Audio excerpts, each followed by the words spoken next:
All right. What's up, Jason? This is Tony. You know, I'm showing you the car, giving you an overview. So far, so good. I haven't found any huge complaints. Got Lawrence on camera. I got the black model with the covered wheels. They call the arrow wheels. Pretty good car. All black, so it kind of matches me, as you know. All right, so now we'll get into the car.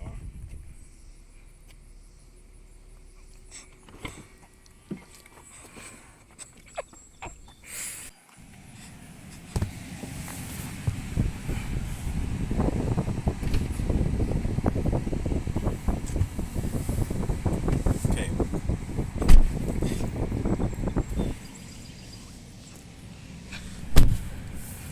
So one of the cool things about the car is when you approach the car, the air conditioning is already on. So there's nothing you really have to do. The car is already running and ready to go. You just put it in drive and drive away. So you don't have to worry about pulling out a key because it recognizes that you're walking towards the car because of the phone app and everything. Car has lots of features built into the screen system. These are all the settings, lots of different categories, different things you can do. In quick controls, you can adjust the mirrors and the steering wheel.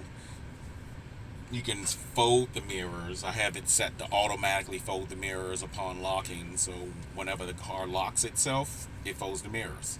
I don't have to lock the car. When I get out of the car and walk away from the car, it automatically locks itself. Um, Different things for the lights, auto high beam and things like that, automatic headlights for the nighttime, automatic dome lights in the interior when you open the door. These are different things for unlocking and locking the car. My phone is what's used to unlock and lock the car.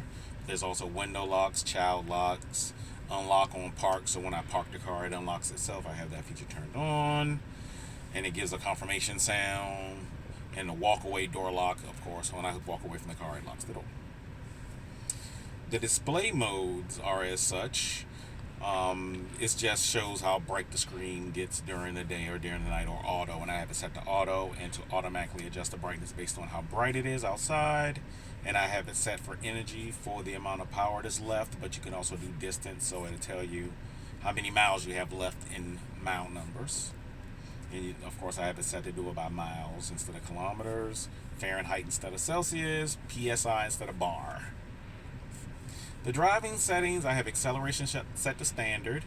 I tried it on chill. It wasn't that bad, but not peppy enough for getting on and off the road during rush hour. Steering mode is on comfort. I'm recovering from my surgery, so I can't have steering mode on standard because it's a little too hard to turn it. And turning the steering wheel on standard or sport actually hurts. Anyway, I digress. Regenerative braking is on standard, which means it regeneratively brakes hard. So I don't have to use my brake pedal. My brakes should last the life of the car. Creep is slowly move when brake pedal is released, so that it's like a regular car. When you take your foot off the brake, the gas moves the car a little bit. If you're on a flat surface, it does the same thing. Okay, autopilot. I don't actually have autopilot. Autopilot would have cost an extra $3,000, and I decided to save that because I don't think I would trust it yet. I've seen a few bad videos online. But as far as I know, it's supposed to be reliable enough in basic highway driving. But these are the autopilot features that are available in a car that even doesn't have autopilot. Like speed limit warning, I have it set to display it and not to chime. The speed limit for me is relative, not absolute, so it will go over the speed limit if I try to drive faster. For collision warning, I have it set to let me know early if something stops really fast in front of me. Lane departure avoidance, I have it set to assist instead of warn. So if I start to drift out of my lane, it actually pulls me back in. And that happens ever so often, sometimes falsely, because it thinks the lane is narrower than it is. I'm not sure if that's a bug or not, or if they're just being very careful. But emergency lane departure avoidance, blind spot collision warning chime, automatic emergency braking, obstacle aware acceleration are all autopilot features this car have. Only thing it doesn't have is the double tap and it drives itself. Navigation, these are just the settings for navigation. You can turn the sound up or down for it to tell you where you're going and tell you where to turn. You have the trip planner, which is in beta, online routing, which generates the routes from the internet. I want to avoid tolls, there's no ferries in our area, and I don't use HOV lanes. Safety and security is, generally speaking, just what happens in the car when somebody's driving it and you don't trust them. So I can set the speed limit, like once Lawrence starts driving the car, which will probably be in the next 2 years, I can give him a speed limit of 55. So that way he cannot drive above 55 even if he wants to. Power off button is just to power everything off, because some people complain that I don't think the car's turning off after I get out. So you could just turn it off before you get out if you want to. Sentry mode is their new security feature. I exclude home because I'm in a garage, so I don't really need Sentry mode at home. But with Sentry mode, I'm able to record video of anything that occurs near the car for the entire day. I put a thumb drive in here, so I have a 128 gigabyte thumb drive in here, so once a week or once every 2 weeks I can pull it and watch the videos of any Sentry mode issues that may have occurred. But whenever there's a Sentry mode issue, when you get in the car, it tells you there was a Sentry mode issue. You can pull the thumb drive, go and look at it immediately. But park assist chimes, that's just you're backing up, you're getting close to things, so it goes ding, ding, ding. Security alarm, of course, I have a security alarm. I have no pin set to drive the car. If you have my key, you can drive the car. I do have cabin overheat protection on. If you ever decide to get one of these, though, be careful with this one, because when we were on vacation in Florida, the power dropped by about 50% because of cabin overheat protection being on. So that's something to be aware of. We were only gone for 10 days, and I lost 5% a day. So whenever you're not driving the car, leave it plugged in. And allow mobile access. That just allows me to use my phone to change things in the car, turn things on, turn things off. Services, obvious things. You can do a factory reset of the entire system. You can set the tire pressure monitoring system. You can do a reset on it. Towing, if you want to have the car towed, you have to hit the towing button. And adjust the headlights. You can adjust the headlights in certain ways that I'm not aware of and I'm not worried about.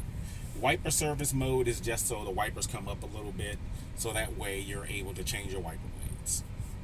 And software, this is where you perform updates. I perform the updates all the time. I've had 4 updates since I've had it, and yes, I named the car Nikolai after Nikola Tesla because it's a Tesla. Anyway, so the car has lots of features in it, and that's just the settings.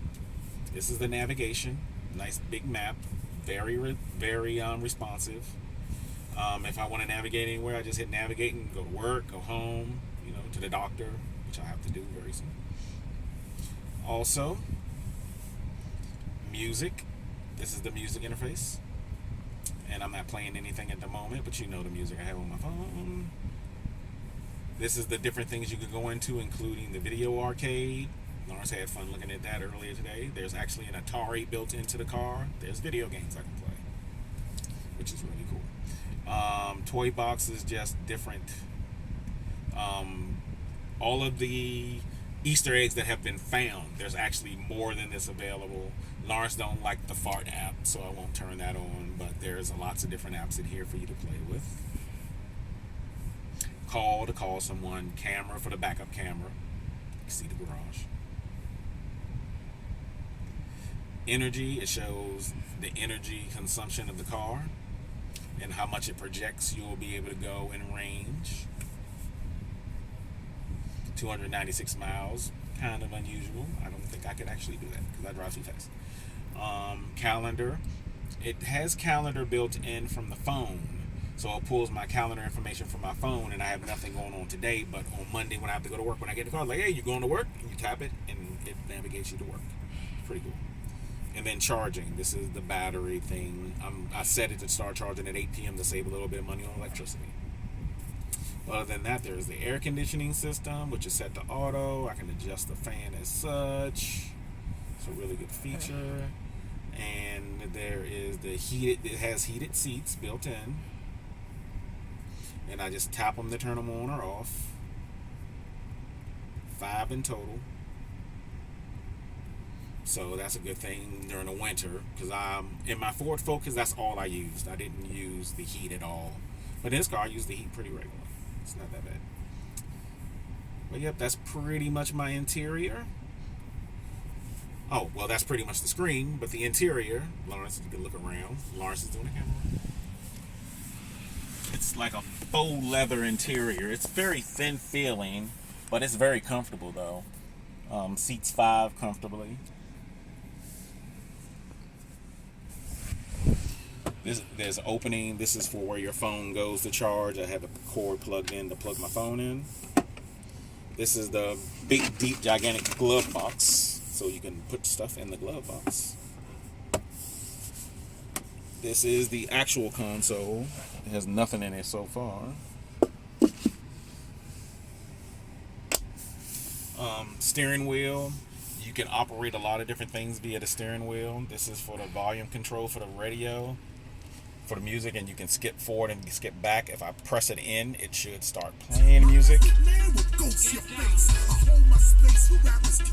Like I said, you know, music I have listened to. This one over here is for controlling the voice recognition system. I won't touch it now because it'll interfere with the phone that's recording the video. If you look up, you'll see that the top is all glass.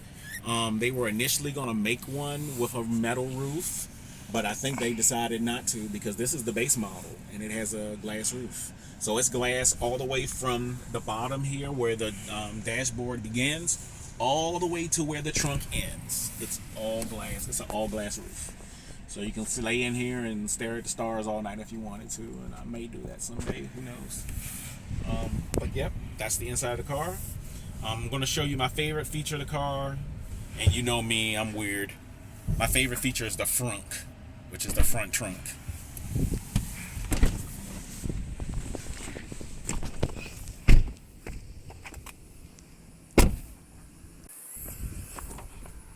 Yep, my favorite feature. A trunk in the front of the car. This is where I put everything. Alright, Jason, that's pretty much it. Hopefully you like it. The mirrors just folded themselves in. Ain't that cool? I like that too. Alright, I'm gonna post it for you. Talk to you later. Peace out.